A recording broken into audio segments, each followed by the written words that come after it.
नमस्कार। आज हम बच्चों की एक किताब मृदंग के एक चैप्टर को समझने वाले हैं।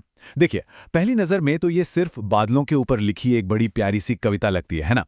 पर ज़रा सोचिए, क्या हो अगर इस सीधी सादी सी कविता के पीछे भाषा सिखाने का एक बहुत ही गहरा, एक सोचा-समझा तरीका छिपा हुआ हो? तो चलिए, आज इसी छिपे हुए कमाल को परत दर परत खोलते हैं। तो कविता की शुरुआत कुछ इस तरह होती है। ये पंक्तियां हमें सीधे उस बच्चे की कल्पना की दुनिया में ले जाती हैं जो बस आसमान में लेटा हुआ है और बादलों में तरह तरह की आकृतियां ढूंढ रहा है। ये सुनने में कितना सरल और मासूमियत से भरा लगता है, पर असल में यहीं से एक बहुत ही चतुर योजना की शुरुआत होती है। तो सवाल यही है, क्या ये सिर्फ बच्चों का मन बहलाने के लिए लिखी गई एक कविता है, या फिर इसके हर शब्द, हर एक्सरसाइज के पीछे कोई गहरा एजुकेशनल मकसद छिपा है? जैसा कि हम आगे देखेंगे, यहां कुछ भी बस यूं ही नहीं लिखा गया है। इस पाठ का जो पहला स्टेप है वो बहुत ही सरल लेकिन उतना ही प्रभावशाली है। देखो, बोलो और सोचो।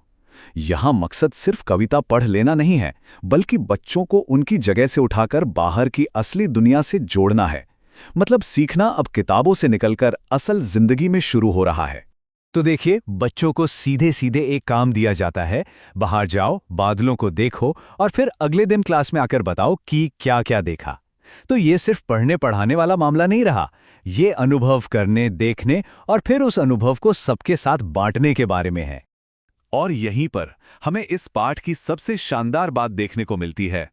टीचर को साफ साफ निर्देश दिया गया है कि सही जवाब जरूरी नहीं है। जरूरी यह है कि बच्चा बोले, चाहे वो एक शब्द ही क्यों ना हो। यहां पर आत्मविश्वास बढ़ाना पहली प्राथमिकता है, ग्रामर को ठीक करना नहीं।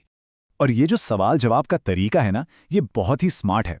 मतलब ये सिर्फ बातचीत नहीं हो रही है, ये असल में बच्चों के दिमाग में "when I look up I see" जैसे सेंटेंस के स्ट्रक्चर को, उसके ढांचे को बिठाने का एक तरीका है। तो बच्चे जवाब तो दे रहे हैं, पर साथ ही साथ उन्हें पता भी नहीं चलता और वो सही वाक्य बनाना सीख जाते हैं।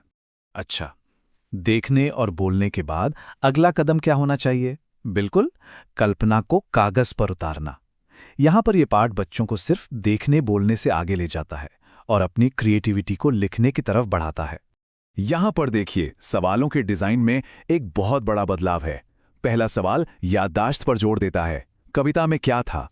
लेकिन जो दूसरा सवाल है वो सीधे बच्चे की अपनी कल्पना से जुड़ा है। तुम्हें आसमान में क्या दिखता है?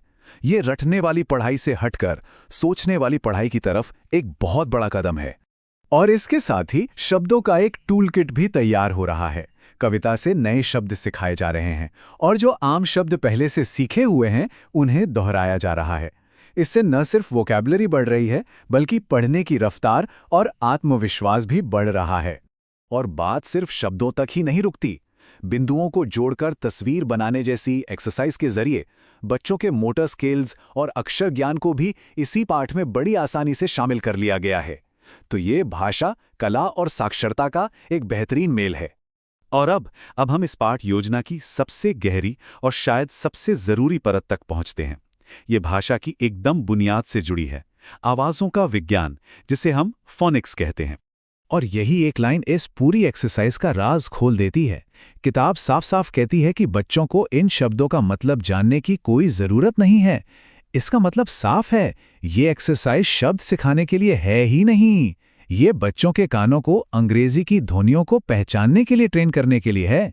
फोकस मतलब पर नहीं, आवाज़ पर है। तो चलिए एक काम करते हैं, इस एक्सरसाइज को ठीक वैसे ही करते हैं जैसे इसे डिज़ाइन किया गया है। सिर्फ आवाज़ पर ध्यान देना है, मतलब पर नहीं। ठीक है, तो सुनते हैं। Back, pack, lack, jack, rack. वो ऐक वाली जो आवाज है वो पकड़ में आ रही है। अब अगली आवाज सुनते हैं। पिक, टिक, फ्लिक, थिक। यहां पर एक की ध्वनि बार बार दोहराई जा रही है। ये एक तरह का म्यूजिकल पैटर्न बन जाता है। और ये रहा आखिरी सेट, प्लक, डक, मक, ट्रक।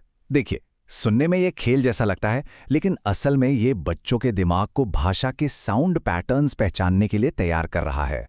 और यही तो वो बुनियाद है जिस पर पढ़ने की पूरी क्षमता टिकी होती है। तो जब हम इन सब चीज़ों को एक साथ रखकर देखते हैं तो पूरी तस्वीर साफ हो जाती है।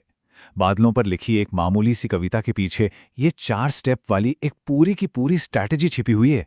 ये कल्पना से शुरू होती है, फिर देखने और बोलने से गुजरती है, और आखिर में भाषा की सबसे बुनियादी चीज़ यानी कि ध्वनि पर आकर खत्म होती है। और ये हमें एक बड़े सवाल पर लाकर छोड़ देता है। अगर बादलों पर लिखी एक छोटी सी कविता में इतनी गहरी सोच और इतना बेहतरीन स्ट्रक्चर हो सकता है, तो जरा सोचिए हमारे आसपास और कितनी साधारण दिखने वाली चीजों में ऐसे ही छिपे हुए कमाल के डिजाइन्स मौजूद होंगे, जो बस खोजे जाने का इंतजार कर रहे हैं।